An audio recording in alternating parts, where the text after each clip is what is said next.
Nunca contei isso a ninguém, que Charlie estava realmente preocupado com isso nos últimos meses de vida dele.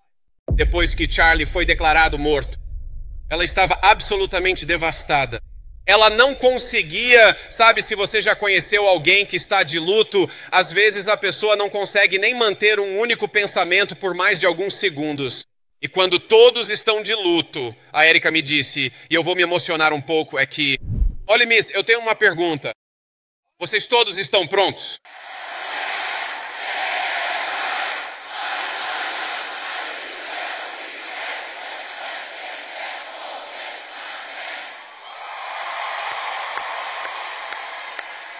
Sabe, eu escrevi todo esse discurso e não vou apresentar nada do que escrevi.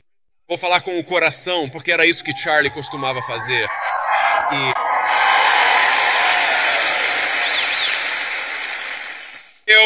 Sabe, quando penso no que perdemos há 6 semanas, parece uma eternidade. Quando eu estava em uma reunião na ala oeste e um dos meus funcionários entrou e disse que Charlie havia sido baleado. Então olhei para o meu celular e vi todas as mensagens de texto e percebi que meu querido amigo havia ficado gravemente ferido. Naquela época, na ala oeste, nós realmente achávamos que Charlie tinha uma chance. Nós não sabíamos que ele acabaria falecendo.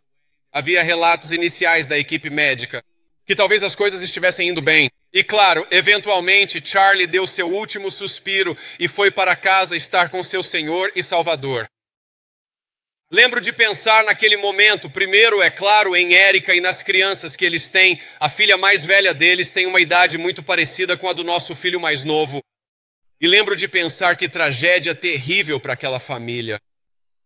E a segunda coisa em que pensei foi, que tragédia terrível para os Estados Unidos da América.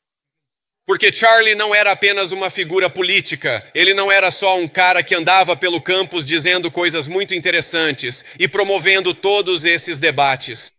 Ele era uma pessoa que, especialmente para os jovens deste país, para todos vocês, ele tinha os melhores conselhos. E acho que essa é a maneira mais importante de homenagear Charlie, que é repetir esse conselho, algo que descobri ser verdadeiro na minha própria vida. Charlie queria que todos vocês, qualquer que fosse o caminho de vida que escolhessem, qualquer carreira que escolhessem, qualquer coisa que acabassem fazendo para viver, Charlie queria, mais do que tudo, que vocês investissem nas coisas que valem a pena, que construíssem uma vida que valesse a pena ser vivida. E isso começava. O conselho mais importante que ele já deu a vocês foi: se apaixonem, casem-se e formem uma família. E eu não posso homenagear Charlie sem repetir esse conselho mais importante.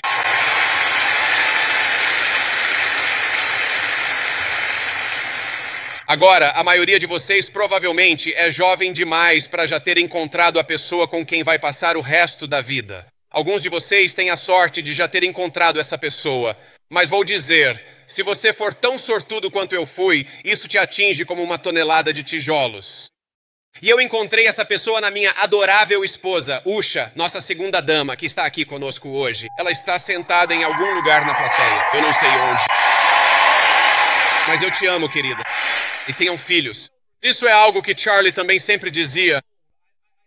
Eu cresci em uma geração. Eu tenho 41 anos. Eu sou um millennial. E se você quiser ser maldoso, vai me chamar de millennial geriátrico, o que eu realmente odeio. Eu realmente odeio ser chamado de millennial geriátrico. Um millennial geriátrico, aqui estou eu, aos 41 anos, falando com vocês, como se tivesse grande sabedoria. O único arrependimento que realmente tenho na vida, e cometi muitos erros, é que gostaria que tivéssemos começado a ter filhos mais cedo. Porque quando você é um pai jovem, percebe o quão incrível é essa bênção, mas eles também são muito cansativos. E eu sei que aqui na Ole Miss a gente gosta muito de festejar. E eu sei que na Ole Miss, de vez em quando, alguns de vocês tomam uns drinks numa sexta ou sábado, ou espero que não numa terça à noite, mas tenho certeza de que isso acontece de vez em quando aqui no país da SEC. Mas é o seguinte, quando você sai até às 3 da manhã e acorda às 6 da manhã, para ir à aula, o que aprendi com a idade é que essa energia incrível, na verdade, Deus a destinou para outro propósito. E esse propósito era ajudar a cuidar de uma família. Então, enquanto vocês são jovens, tenham filhos se puderem. Isso é algo que Charlie sempre dizia.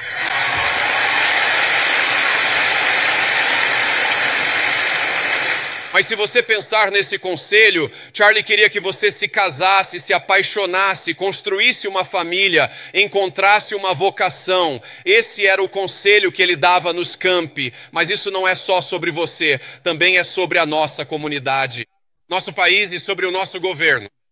Porque enquanto vocês têm a liberdade de viver a vida como quiserem, eu tenho a responsabilidade, como sua vice-presidente, de tornar o sonho americano o mais acessível possível.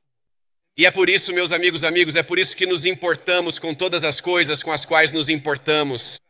Por que eu me importo tanto em ter uma fronteira segura nos Estados Unidos da América?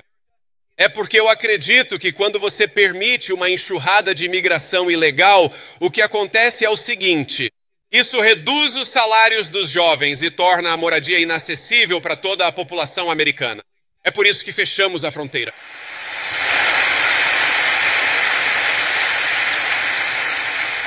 A esquerda vai dizer que nossa política de imigração é sobre odiar a imigração, odiar os imigrantes. Nós não odiamos ninguém. Nós amamos nossos concidadãos e porque queremos que eles tenham o sonho americano, fechamos aquela fronteira já no primeiro dia. Que Donald J. Trump foi o presidente dos Estados Unidos.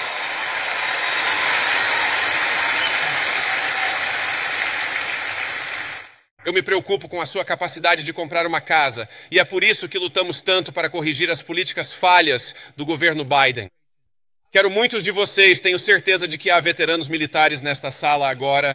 Tenho certeza de que muitas pessoas se juntarão às Forças Armadas no futuro e estamos orgulhosos de vocês.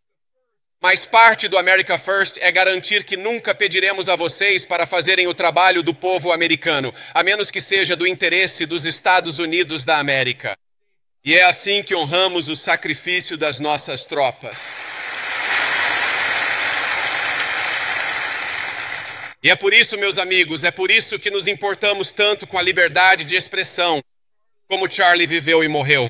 Pelo princípio básico de que devemos ser capazes de falar sobre nossas diferenças, devemos ser capazes de debatê-las e devemos ter fé de que a melhor maneira de garantir que a melhor ideia vença é, de fato, simplesmente ter uma discussão. E é sobre isso que este evento se trata. É sobre isso que a Turning Points USA se trata. E eu estou muito orgulhoso. E, acima de tudo, sou muito grato a cada pessoa, seja você republicano ou democrata, por ter vindo e por homenagear uma das partes mais importantes do legado de Charlie, porque vamos ter uma discussão esta noite. E é isso que Charlie gostaria que fizéssemos.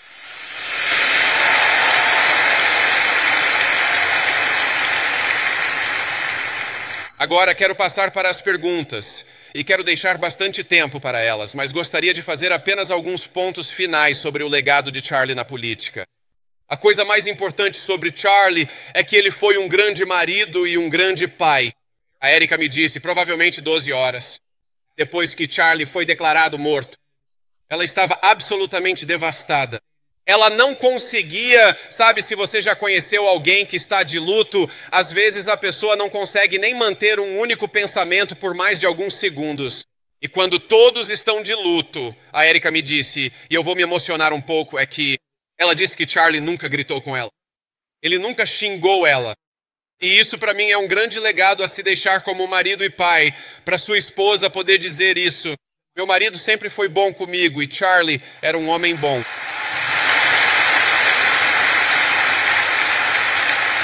Mas ele também deixou o legado de acreditar no debate político e foi a pessoa mais eficaz na política que eu já vi. E, aliás, isso não é porque Charlie sempre concordava comigo. As políticas do presidente. Eu me lembro de uma vez em particular em que Charlie Kirk me ligou e, pessoal, ele estava bravo. Foi eu não diria que foi a última conversa que tive com ele, mas foi nos últimos meses de vida dele.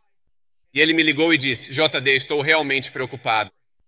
Estou realmente preocupado que o que está acontecendo no Oriente Médio agora vai levar os Estados Unidos a um conflito militar prolongado. Nunca contei isso a ninguém, que Charlie estava realmente preocupado com isso nos últimos meses de vida dele.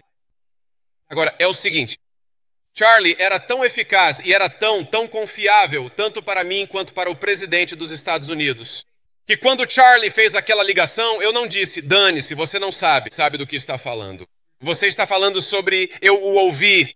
E eu realmente acredito nisso. Uma das razões pelas quais o presidente dos Estados Unidos destruiu as instalações nucleares iranianas, mas nunca envolveu os Estados Unidos em um conflito militar prolongado e nunca perdeu um único americano em um conflito no Oriente Médio, é porque tivemos a sabedoria e o bom senso de reconhecer que o povo americano já havia chegado ao seu limite.